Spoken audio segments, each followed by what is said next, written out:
এসেছিলাম কুমড়ো কিনতে, তো ঘ্যাট বানাবো তো তার জন্য কুমড়ো কিনতে এসেছি। এখানে এত রকমের, এই যে একটা কুমড়ো দেখো, এই যে কুমড়ো, এই যে কুমড়ো, এটা আমি ধরতে পারছি না, এই যে, আর এই যে সাদা সাদা টাইপের কুমড়ো, এটা আমি খেয়েছি আগে।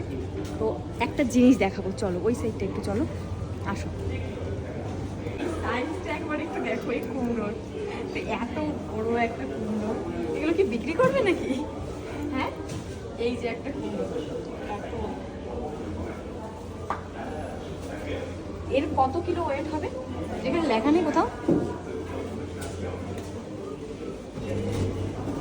বুঝতে পারছো সাইজটা কত বড়? এই যে বড় কুমড়ো আমি এই ফার্স্ট টাইম দেখলাম। আমি জানি না আমাদের ইন্ডিয়ায় পাওয়া যায় কিনা, হয়তো কৃষি মেলায় পাওয়া যেতে পারে, আমি আমার চোখে পড়েনি। তো এত বড় কুমড়ো জাপানে, মানে সবাই কি বলবো, জাপানে কেউ দেখেছে কিনা আমি সেটা বলতে পারবো না, কিন্তু আমার কাছে এটা ফার্স্ট টাইম। হয়তো দেখতে পারে অন্য অন্য দোকানে, কিন্তু আমার কাছে এটা ফার্স্ট টাইম। এত বড়, এটার ওয়েট তুমি ভাবতে পারছো কত হবে? এটা মানে তুমিও উঁচু করতে পারবে না, এত বড়। এইটার থেকেও মনে হচ্ছে এইটা বড়। বড় কুমড়ো নিয়ে তো আর খেতে পারবো না, তো আমার জন্য এইটাই ঠিক আছে। আমি কুমড়ো বেশি একটা খুব ভালো খাই না, তো ঘ্যাঁটে দিলে ভালোই খাই।